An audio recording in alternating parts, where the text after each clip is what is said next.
quelques explications brèves et très résumées sur la manière de réaliser vos projections financières pour votre projet, pour votre business plan.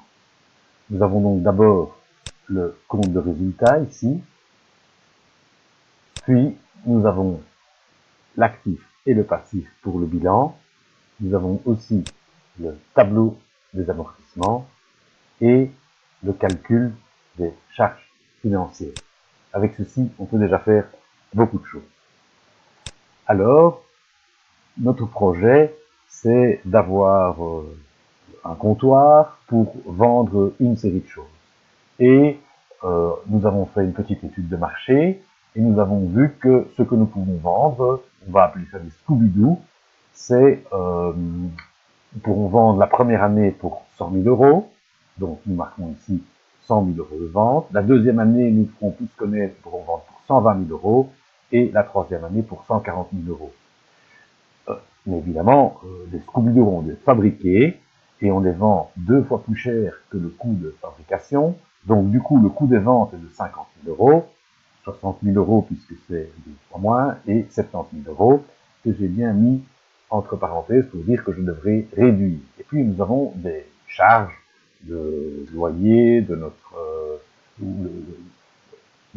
pas les loyers justement, mais parce que nous avons acheté, mais nous aurons l'électricité, non pas nous payer beaucoup, etc. Bref, on a fait le calcul des charges, et c'est 20 000 euros. Bien sûr, il y a un peu plus de charges ici, parce que les machines doivent tourner un peu plus, 25 000 euros l'année 2, mais par contre, pas tellement plus de charges, les 25 000 euros de l'année 3. Voilà, ça c'est quelque chose qu'on sait par ailleurs, on le marque dans notre compte de résultat. Le reste, on ne sait pas, ça va venir plus tard. Dans l'actif, nous savons que nous avons dû acheter un petit garage pour 50 000 euros, nous devrons acheter, et nous devrons acheter du matériel pour fabriquer les Scooby-Doo, nous avons calculé ça par ailleurs, que c'est 50 000 euros. Ok, très bien. Ça, évidemment, il faudra les payer. Donc, on va décider de mettre dans la société 70 000 euros. C'est pas assez, on voit bien. Donc, on va emprunter à plus long terme 50 000 euros. Si on va emprunter 50 000 euros, eh bien, j'ai été sur le site, un site internet, ici ING, j'ai cherché emprunt 50 000 euros, simulation, et je vois que j'ai emprunté 50 000 euros avec un taux fixe, donc je vais rembourser chaque fois la même chose. Dès lors, la différence des intérêts, j'aurai 123 euros d'intérêt et 358 euros de capital qui seront remboursés le premier mois. Les intérêts vont diminuer progressivement et le capital remboursé va augmenter. Je vois qu'au mois d'août, c'est 113. Donc, je prends ici une moyenne annuelle de 120 et grosso modo 360 en moyenne. Dès lors, je reviens ici. L'intérêt 120 fois 12, je tombais sur un chiffre que j'arrondis à 1500 et pour arriver à 6 000 de remboursement mensuel, à 4 500 de remboursement de capital. Pourquoi est-ce que c'est important? Parce que du coup, ici, l'année suivante, j'aurai moins de capital à rembourser, j'aurai remboursé 4 500. Donc ici, il me restera 45 500 de dette à long terme. Et l'année suivante, j'aurai remboursé 4 700. Donc, du coup, il me restera ici 40 800 de dette à long terme. Parfait. Voilà, donc j'ai déjà complété ceci à cause de ce tableau ici. Je peux aussi dire que ici, j'ai remboursé 6 000, donc j'ai une charge financière de 6 000. L'année suivante, je rembourse 1 300 d'intérêt et 4 700 de capital, 6 000 de nouveau.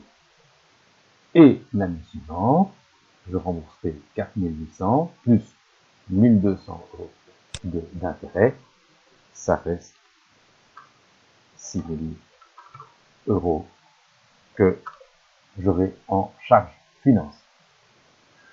Je reviens sur le fait que j'ai acheté un immeuble et j'ai acheté du matériel. L'immeuble, je vais mettre 25 ans pour amortir, Ça fera donc 2000 euros par an. Le matériel, 50 000 en 5 ans, ça va faire 10 000. Donc, si tu as plusieurs années, au bout de 5 ans, ici, j'aurai 0. Donc, l'année 1, j'ai 2000 et 10 000. L'année 3, j'ai 2000 et 10 000. L'année 4, j'ai 2000 et 10 000. Voilà l'amortissement de l'année 1. Et justement, j'ai une ligne amortissement ici.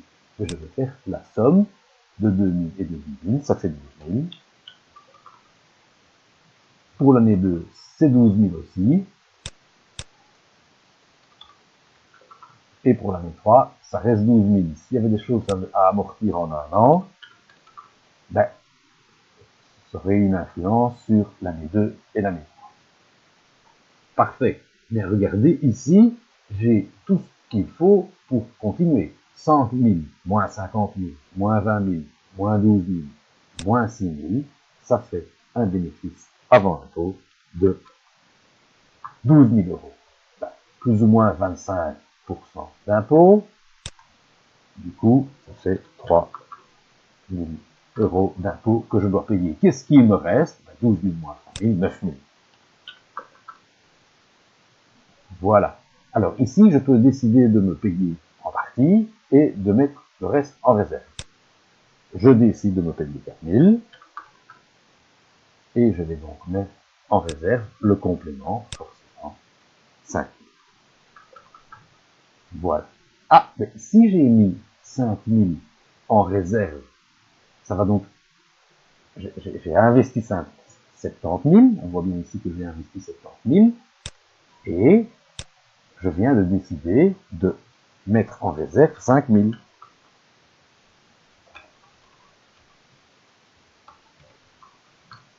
Voilà, les 5 000 mis en réserve. Remarquez ici, alors les dettes à moins d'un an, je pense bien que j'aurai des impôts, mais que je recevrai la facture, je la payerai plus tard, puis une série de fournisseurs, je les payerai plus tard. Là, je décide que ces dettes à plus d'un an, à moins d'un an, pardon, sont 20 000, là, c'est ce que j'ai emprunté. Du coup, ici, je peux faire le total, et j'arrive à 145 000. Ah oui, mais l'actif, le passif, pardon, doit être égal à l'actif. Donc ici, je ne me pose aucune question, je mets forcément 145 000.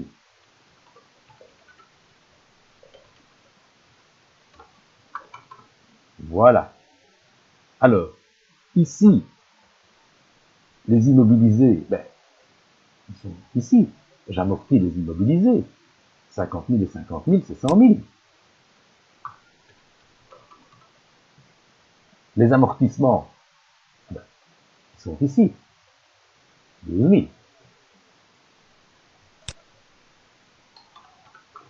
L'amortissement, c'est négatif. Donc, je fais 100 000 moins 12 000. Je pense que j'aurai des stocks de 15 000 et je pense que j'aurai envoyé des factures que les clients ne pourront pas payer de 7 000. Ça, c'est moi qui ai décidé. Les chiffres en noir, c'est moi qui ai décidé. Je pense que ça sera la réalité. Mais du coup, ça me donne la trésorerie. Je fais 100 000 moins 12 000 plus 15 000 plus 7 000. Je regarde combien ça fait. Avec la différence, ça fait en l'occurrence, si je m'abuse, 110 000. Il se fait que j'ai 145 000 ici, puisque ça égale ça. Donc forcément, en trésorerie, j'ai 35 000. Et voilà pour l'année 1. Pour l'année 2, attention, les immobilisés, je n'achète rien de plus. J'ai mon garage, j'ai une machine, mais ça reste immobilisé. Par contre, ici, tout ceci, j'avais déjà. Je peux continuer le calcul ici. Je refais le calcul ici pour après avoir les amortissements ici. Donc 120 000 moins 60 000 moins 25 000 moins 12 000 moins 6 000, total 17 000. Les impôts, je divise par 4, mais j'arrondis 5 000. Reste donc 12 000. Je décide de me payer 6 000. Reste donc 6 000. Ah. 6 000. C'est le bénéfice reporté. Est-ce que je vais marquer 6 000 ici? Non, parce que j'avais déjà reporté 5 000, et ces 5 000 n'ont pas disparu. Donc j'ai commencé la preuve. Au début, j'ai mis 70 000. J'ai laissé 5 000. Donc ici, il y a 75 000. Je ne dois pas reporter. Les 70 000 de fonds propres qui sont là, on ne peut pas les changer. Par contre, le bénéfice reporté, c'est 5 000 de cette année-ci, plus 6 000. Et alors, ça fait 11 000. Voilà. Ici, je n'ai pas mis la même couleur que là, pour ne pas induire en erreur. Ici, c'est bien reporté. Très bien.